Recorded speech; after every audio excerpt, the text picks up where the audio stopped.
they'll be calling you a radical. Now, I'm going to stay on this. This is important because the facts are the fucking facts. Now, I still believe in this team. Don't get me wrong. And, you know, the whole NIL stuff, it's not affecting this. It's not. It's not. That's why Weber State needs to stay in the Big Sky, because it is organic. Now, the facts are the facts. Here's the facts. The Big Sky has not won an NCAA tournament in the last 26 years, when Weber State consistently won NCAA tournament games. Consistently. The history of the program is historic. 68-69 Sweet 16 team. You know, heartbreaker. And that's 30 years. 30 years. That's what I'll tag this to. Could be the greatest fucking team in the history of this school. And that huge upset. I remember David Locke. He and him got an argument in Wendover. He said, oh, look, they ain't got no chance. I said, they'll fucking beat Michigan State. And here's the irony of that game. Michigan State, that legendary coach, what a great coach, Jed Heathcote, coached in the Big Sky for all these years. Remember, he was the Big Sky coach Montana when Michael Ray Richardson was there, right? Yeah. And they upset Weber and sent them packing. I mean, great rivalry. And I'm like, no, I've been watching this team all year. I worked for Bagelin then. I was the guy that kept people in class, tried, blah, blah. I knew Ruben really well, Ram Hart, Jimmy DeGrafferty really well. I was the student professor at the #1 school of business in the country. I was being, you know, back in those days, you had to teach. You know, Matt Godfrey and I taught together, believe it or not. Don't even go. So Jimmy was a business student there. And so back to this, it'll be 30 years. Now, Dave Sackowitz, who I'm friends with, Dave always makes sure he calls me and says, no, the greatest team, 68-69. Which he probably could be right. The Sweet 16 team that, you know, the missed front end to go to the Final 8. And, you know, and at Poly Pavilion, you know, his story is now, I love his story now. He tells me, well, you know, Kev, Lana Turner was sitting on the front row. I couldn't keep my eye. I says, I like that one. You know, but what a great team. And he very well could be right. The great Phil Johnson, who, what did they go, 30-3, that team? So, but back to that great Ronna Bagelin, a local, I mean, what a great coach. Oh my God, what a great coach. I love that guy. By the way, Dutch is still around. Belknap, he's 95. Would be my dad, who was friends with him, birthday today. He'd be the same age, but died young of cancer. But anyway, Jimmy. So we're the #1 school of business in the United States. Not some hypothesis, not some Princeton review via the exit testing. 9 consecutive years, 95, my year, 95, 96. Still to this day, the highest exit testing of a business finance economics school in the history of the United States. My year, Jimmy DeGrafferty's year. So Jimmy, I says, okay, Locke, let's bet. He says, I'll bet you anything. And he says, okay. I says, you know, the money line's 7-1. You're going to give me 7? I'll give you 7. By the way, still never paid. And so he gave me 7-1. So, of course, I bet a whole bunch of money and Wendover on them 7-1. I knew how good they were. Fuck, I knew what they were. I really believe that team was a Final Four team. I really do. I still believe they were. And so they drilled Sean Respert in freaking Michigan State from gate to wire. Just beat the shit out of him. So, you know, down there in Alabama, they're playing the young rookie, the incredible Allen Iverson in Georgetown. Huge underdogs on a Sunday. Vern Lindquist on the call, calling him Weber State, but this is Vern Lindquist. Anyway, as you know, we were gate to wire. Had him beat the whole game. The incredible Ruben Nembhard, who's truly one of the great fucking players in the history of this program. Solid. I mean, Baglin's so good. He knew how to pace a game. He knew to contemplate. He would move and shake during the games, unlike these coaches now. They have no clue on strategy during games, you know. And Bagelin, he wasn't a freak in practice. He wasn't. I mean, I went to lots of his practice. I mean, he was a chess player, and I mean, he could.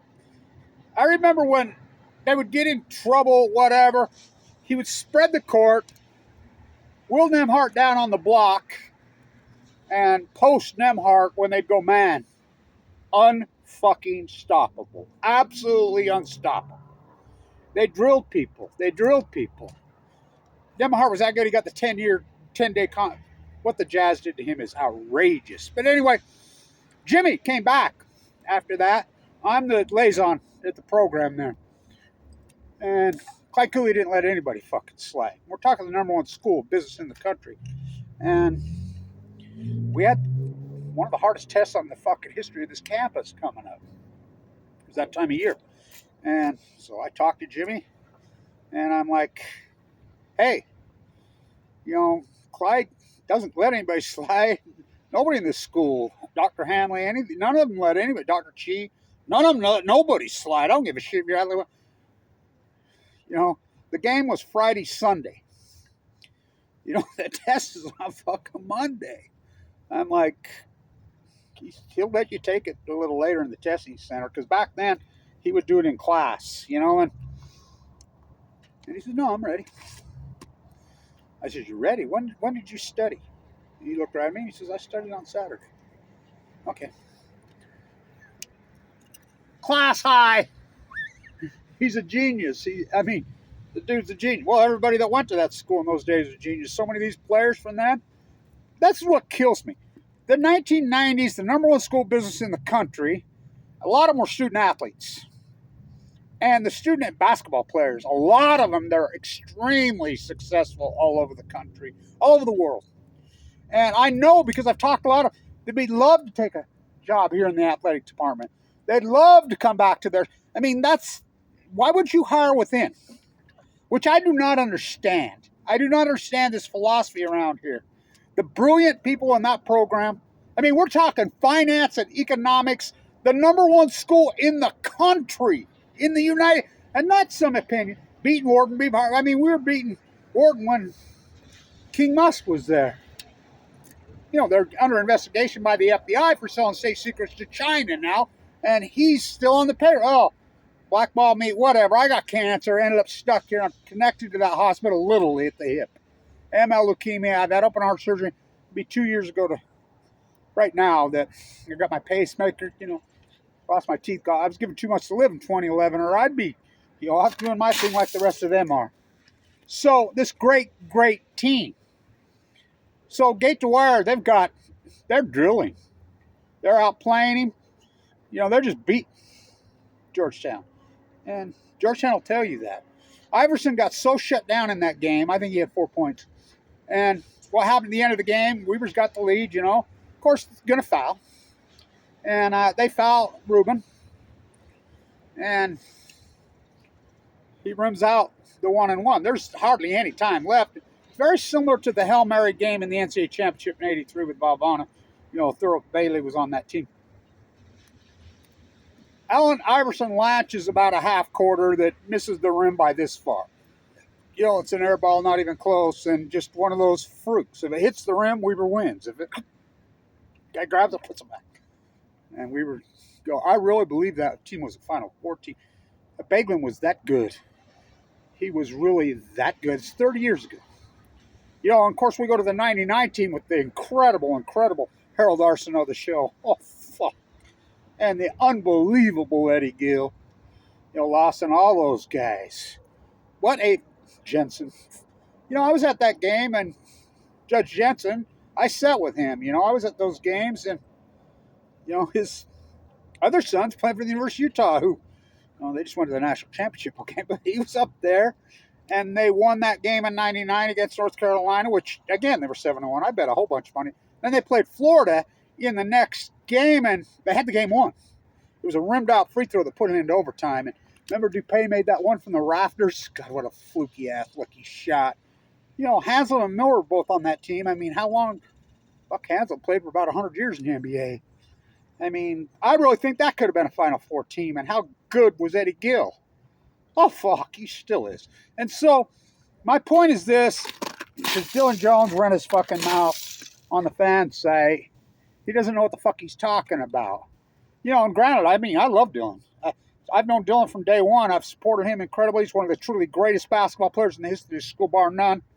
And the way I'm going to tag this is Jerrick Harding versus Damian Lillard. Now, this is important because, and of course, Jerrick Harding versus Dillon Jones. Damian Lillard is Damian Lillard, one of the top 75 players in the history of the NBA. And I was against that when they did that, but I was wrong. He proved me wrong. I mean, he's truly one of the greatest players in the history of fucking basketball. That's unarguable. I mean, he's won every fucking award there possibly is. He actually blows my mind how fucking incredible he's been. Well, I knew that from the day he got here. I helped recruit him, you know. And I told Randy, I remember I watching the game film, and I told Randy, I've known Randy very well for even long before he coached here. Danny, who's up at with Great Osabar, I know Great. I talked to him in there. And, you know, he and I used to go to Nevada together and watch the NCAA tournament. You know, he's coaching it up there, and he's at Washington with Osabar now. You know, the Montana State great. Go figure. Go figure. Great coach. I love his style. And anyway, so Dillon Jones is on the bench. Well, you can see why. I mean, he plays for OKC. OKC, fuck, they've lost 5. Don't fix what ain't broken.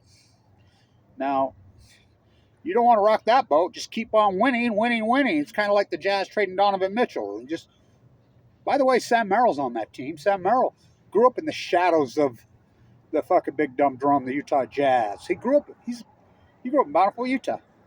Utah State. You know, Randy Ray, Stu Morrill. I know Stu Morrill. You know, I used to see him in Winter all the time. He's a big slot machine fucking player. Hell of a coach, but couldn't win a fucking tournament game. But that's where Randy Ray came from. That's where this tree came from. This team can't win. This program cannot win. Now, that doesn't mean they're not the great boot camp. I mean, what these players do in Europe, it fucking, you know how many, there's 13 of them right now today. They shine in Europe. Bamforth, fuck, what a player. Jeremy Siegel, oh, fuck. Joe Ballin, boy, fucking go on and on and on and on. I mean, he's just incredible fucking players here. You know, and then, you know, Cravens before that had the incredible, I always forget about him, but Boyette, fuck, how good. They went undefeated in the Big Sky. Of course, they got beat in the tournament. I think they were a 14th seed or 13th seed, which that was a deep team, I thought, but that Wisconsin team was ready for him. Dillon Jones doesn't know the past of this, so he chirps, well, yeah, this NIL has nothing to do with here. This, we get players. We get incredible players here. We get great players here. That Purple Palace. It's like, I will quote Jerrick Harding to me. Why'd you come to Weber State, Jerrick? He's recruited all over the fucking country. Damian Lillard's my favorite player. Damian Lillard, there's your recruiting.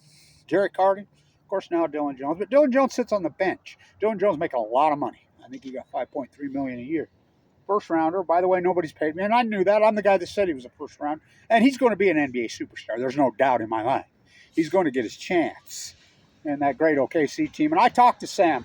I went to the summer league, and Dillon was the best summer leaguer there. Remember, what's his name for the Jazz? Oh, I put it in the how about the Jazz, right? They suck all the scouts in there, lined up out there. I talked to the scout. Morons. One day you'll realize NBA scouts are fucking idiots. The only thing dumber than them are NFL scouts. By the way, we're just having this conversation about Scatterboo. Scatterboo played here. Scatterboo played on that Sac State team that beat Weber State in that marquee game. And I remember telling Mickey Mantle right to his face, I really think this game will be define Weber State football the next 10 years. Abraham Williams, run one back to the house, his 5th of the year in one season. Rashid Shaheed on, you know, what comes after Rashid Lightning, I call him, to Thunder, Abraham Williams. They've run them all off out here. Jay Hill left. He's a people. But anyway, back to basketball. So here's my point. I remember talking to Jerrick. And I said, Jerrick, You can look it up. There's an interview right there in the Stewart Library the day I said, Jerrick, listen. Randy Ray wouldn't cut him loose. Randy Ray was an X's and O's guy, blah, blah. He used to call it slugging rats. Slugging rats. He wanted to win every game 64 to 63. That was his style. And, and he won a lot of games like that. He wouldn't cut Damian Lillard loose. I mean, if you started logoing Lillard, can you imagine Lillard shooting a 35-footer on a Randy Ray team? Or even an Eric Duff team? Same with fucking Jerrick Hardy. He'd put you on the end of the bench and you never play again. These guys are, they're so hardcore. These practices are so fucking, it's a boot camp. They leave it all on the floor. They're over-practiced to the 10th power, in my opinion. I really can't stand it. These practices and this fucking thing, the opposite of a Baglin and Phil Johnson. A Baglin was loose in practice, He was real loose. He said, do your thing in the game. I'm not going to annihilate you. And, he was pretty intense. He said fuck more than I did. So did Randy. And don't get me wrong, I love fucking Randy Ray. I really love him as a person. He's one of my favorite people ever. But as a coach, when I got cancer and I was dying of leukemia, 2011, the bone marrow transplant 11, the only one that did anything for me on this fucking university, because I was a student professor who saved their MBA program. I saved the whole program, and they blackballed me. It's just what they did. Now they're first to worst. But anyway, Randy, he was always concerned about my health. He was always checking in on me. You know who else always was? Always. Steve Klauke. He got killed this year. We should have banners for him up here. We should be doing a ceremony every game for him. I love that guy. He was awesome. He was always checking on me. Always. So was Dillon Jones. When I had my heart attack and listening there, it was Steve who told Dillon, hey, Blanche had a heart attack. Dillon walks all the way across the arena right up. That's what a wonderful person he is. I love the guy. I've been praying for you, kid, blah, blah. But he doesn't know what he's talking about when he makes a chirping thing about, well, this isn't about, yes, it is about coaching. This isn't about NIL. We get players here. You don't think we always get players here, but they can't win. But that doesn't mean they're not prepped for the next level. For you young players, this is one of the truly great boot camps for success stories after graduation in the world. Right here. You go through this fucking boot camp, these people are giant successes. Weber State basketball players over the last 20 years, we can say whatever we want about Randy Ray and Eric Duff style, because I can't stand it. They don't fucking win. He's still talking about tournament. And back to the NCAA tournament, back to the Big Sky. They've won one tournament game in 26 years. And then they wonder why they get no respect. And that was in Montana. I think it was Krasowiak. They haven't won since 99. And they used to always win tournament games. And now here's the problem. Weber State is 6-10 round. They're still talking tournament. The Big Sky tournament. And I'm against the Big Sky tournament. Okay, it should have been at home like it was here. But Lillard was at home here, right? Yeah, they won the Big Sky conference. And my mind, if you win the Big Sky, you get in. I don't like the tournament because if you don't, you don't get in. So Lillard was all that. He was all that. Remember, he broke his foot when he was going to play Jimmer. We heard Jimmer. No media. And Lillard in high school was all that. Fuck, you ever seen his high school film? He ended up here. Randy talked to me. I said, fuck, I can't believe you got him, Randy. He said, me neither. And Randy will say, well, his cousin's even better. Barry just doesn't work as hard as, nobody works as hard as Damian Lillard. He's a freak, and that's unarguable. And the guy is a workout freak. I never met anyone like that. Borderline arrogant. Oh, fuck, he was so arrogant here. Or was it self-confidence? He'd tell you right to your fucking face. No, I'm playing in the fucking NBA. When he broke his foot, we sit and throw balls to him and shoot off a chair. Whew.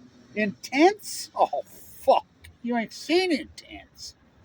But he, I don't agree what he's done with his fucking money because he's a sports merchandising king.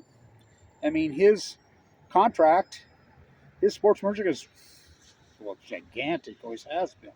Where is it? He's on every advertising. He's worth so much money. It's all fucking unbelievable. I remember one, he didn't get NL money. He didn't get anything. He'd go down, walk right down to the pizza pie. His name's carved on the wall in there. These guys fucking, But Dillon is sitting on the bench. Jerrick Harding. I told Jerrick right there. Jerrick Harding's the best player I ever saw. Ever in my fucking life. At any level, anywhere. And I've been season tickets since the day that opened. I was sitting on the front row fucking when it opened. And up and high. I go back and forth. I've been here since the day it opened in 77. And I could write a whole book just on games here. I watched Jason Kidd's last game. Arnie Farron was the head of the committee. Ogden, Utah, Ogden. You know, why the fuck isn't Wat Masaka's number retired in there? Oh, just won a national championship. First player of color in the history of the NBA. That's all. You know, of course, the great Willie Sojourner, the great Justin Thigpen, the great Gene Vischer, you know, Bob Davis. Those guys played over at the Swenson. What fucking players. Dick Motta, what a coach. Phil Johnson, oh fuck, what a coach. Gene Vischer, what a coach. Neil McCarthy, what a fucking coach. Ronna Beglin, what a fucking coach. Even Joe, I talked to Joe. I sit right by Craven. I says, people can say whatever you want, Pat Downey. I always tell them, just look at him and say, hey, Weber State's done it twice, undefeated in the Big Sky. They did it in 03. Boyette was all that, then some. He signed after that North Carolina winner that night. Oh, I said with Paul Thompson. Paul Thompson's the last great president we had here. Paul Thompson to me, Kevin. I had breakfast with him in the morning right after they fired a Beglin, and his hands were tied. I know what he knows. And by the way, they should have hired Guy Beach. What a great fucking coach. How about Dick Hunsaker? They're here. Dick Hunsaker, Guy Beach. Here, local. Played here. Ben Howland. I mean, fuck. They should have hired Guy Beach. You know, the old Celtics coach. He played on that team with Arsenal and Gill. But anyway, Jerrick. I'm like, Jerrick, listen to me. I've been here a long, long time. Now, this is important. You're the best player I ever fucking saw. You can look up the interview. It's in the short library. I says, you're going to get some publicity today because we're playing Montana. It's the big game. It's the only game because that team wasn't very good that year. And do your thing, man. You're going to break the records. I think do your thing. You know, don't let Randy kettle you up. It's important that you do your thing. You're the best player in the history of the school, I believe, while you played here. At least it's so general. And he's like, he had 25 in the first half. You know, and that team wasn't very good, and they beat Montana, the great rival. Montana was good. You know, Montana recruited Cherry just to go against Damien. You know, his old nemesis out of the same league. They've been playing against each other since little kids. But Dillon Jones gets drafted. He's on the bench making $5 million. I told Jerrick, I says, if you get the offer in Europe, you take it. Don't go down that supplemental draft like Jeremy Sieglin did, like Joe Ballenboy did, like Ruben Nemhart, and waste your time. Because they're just going to fuck you. And, you know, if you're a late pick or go supplemental draft, they're not going to play you. They're going to G League you. They're going to do whatever fucking you, and you're just going to waste your time.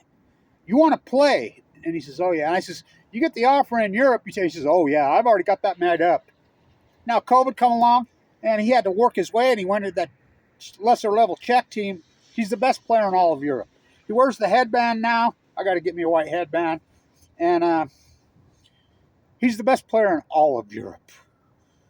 He's unbelievable. And he plays. He's a fucking mega superstar.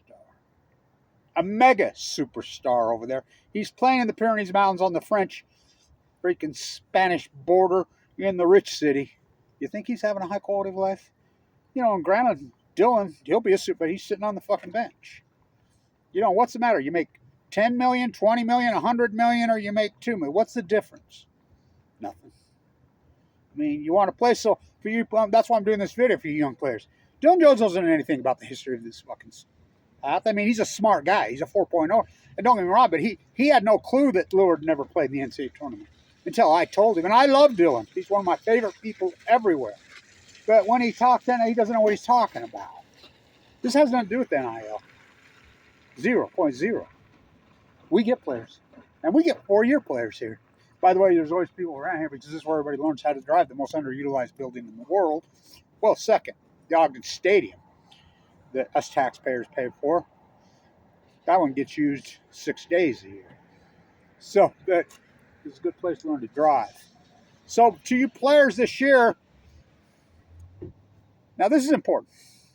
They're 6-10. Now they played 2 They played the Native American school, which, those are lower level teams, which I'm all for that. I'm cool with it. But you take that away, they're really 4-10. The committees know this. So even if they got hot and won the Big Sky, say they got hot, which they could. I mean, they're loaded with talent. Got a lot of great players on this. They probably have 7 or 8 players that are playing in professional basketball around the world on this team.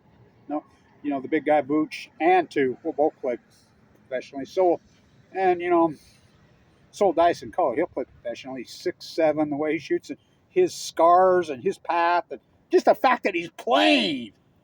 I mean, he almost died. I love that guy.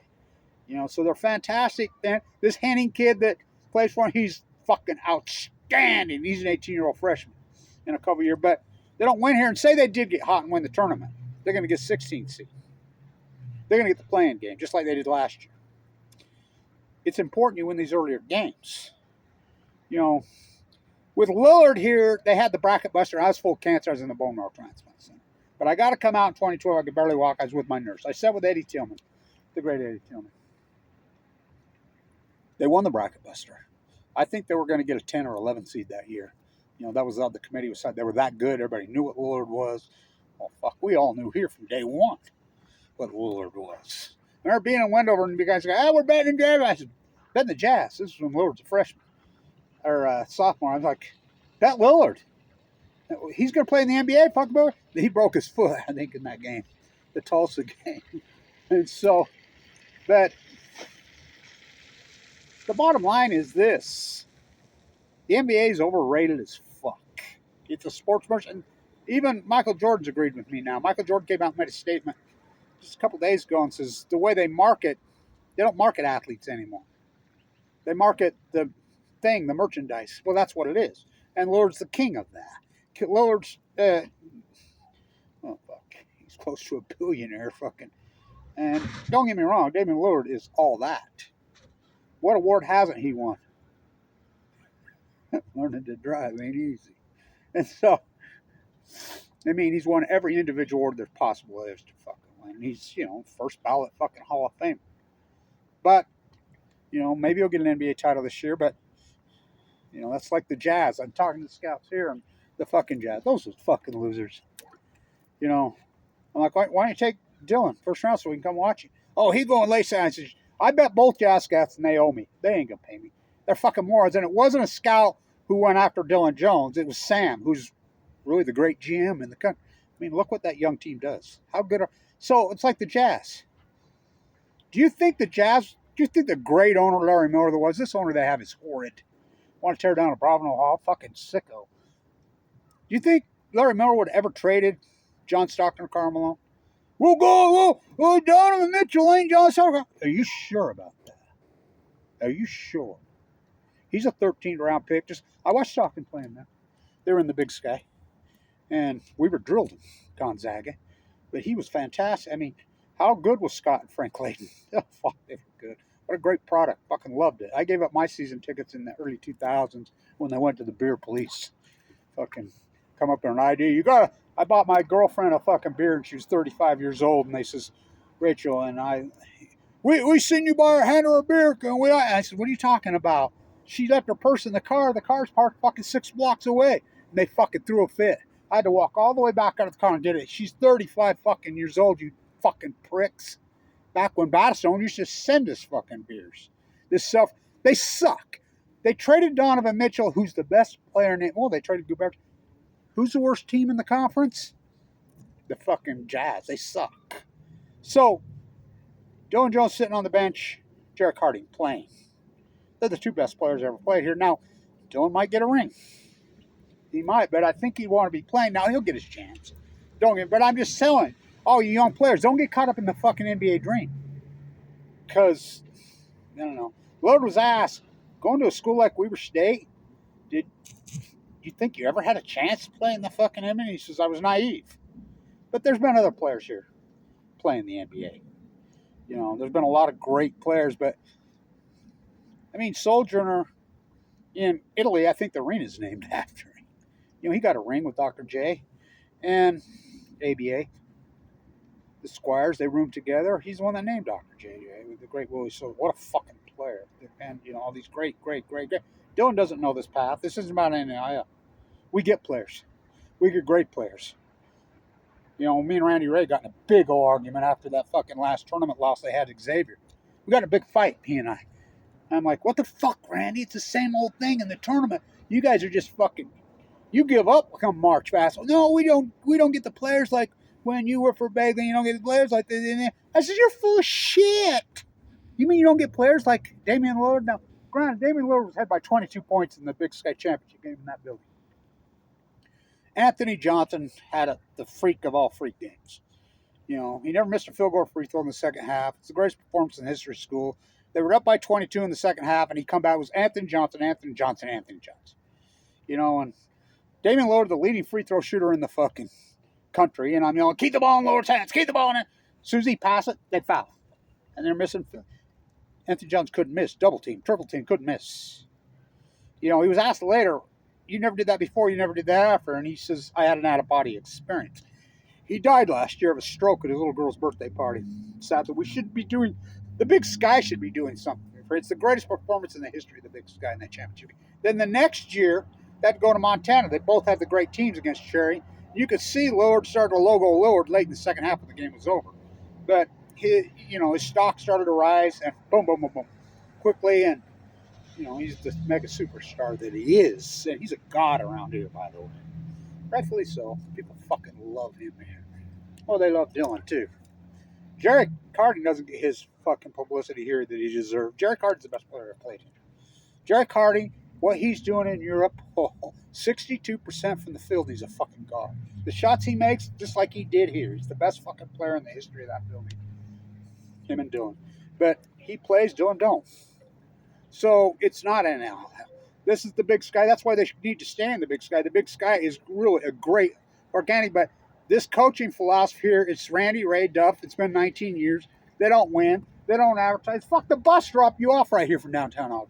Should be advertising in the bars, whatever. There's no fans here. They're tired of losing.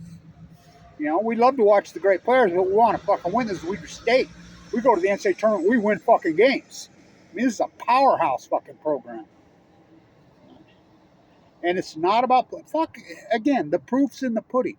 Look at the players. So I'd really like to see, one of these students in my old program, the number one school of business in the country, the old Weber State School of Business, these successful people that played basketball here, name them the new AD. Get rid of this AD. He sucks. He was a soccer coach, a good soccer coach. And I like him as a person. I like Eric as a person, but they suck. I mean, when they hired Mickey Mantle over the football program, what the fuck kind of clown circus joke was that? When Jay Hill, the best fucking program in the fuck. Unbelievable. Fix what ain't broken. They've all fled out of here. Everybody. I saw Jalen Rock is getting offers everywhere. He's even gone. Everybody's gone here. They'll be the worst team in the conference next year, football. They just shred it. So, is that happening here? We get players. These players come here and they see that beautiful, incredible purple palace, which is so, how fucking old that building is? It's like brand new. It's so well. I worked on it. So fucking incredible. It's one of the truly great venues in the fucking country. And South Ogden, Utah is a fucking gem. Do not kid yourself. The campus of Weber State's beautiful. And Jerrick Harding, why'd you come here? Damian Lillard's my favorite. Damian Lillard, Dillon Jones will record. The players will come here. And they know. I listen to Burge. He said, why'd you transfer here? And he says, because I know that Weber State puts fucking players all over in professional leagues all over. These young players have aspirations, and it works here. I mean, there's so many of them that survive and just thrive in professional basketball. Forget the NBA. Fuck the NBA. It's a joke. Sit on the fucking bench, whatever, and Dillon will get his chance. So, but, it's time. We need a new coach here. We need a new athletic department. We need to hire a local. The greatest football coach we ever hear, bar none number, as close as Jay Hill. Born and raised Utah. The greatest basketball coach we ever heard, born and raised Utah, Ronald Baglin. Well, Southern Idaho, Dick Motta, and we claim Southern Idaho as ours. And Phil Johnson.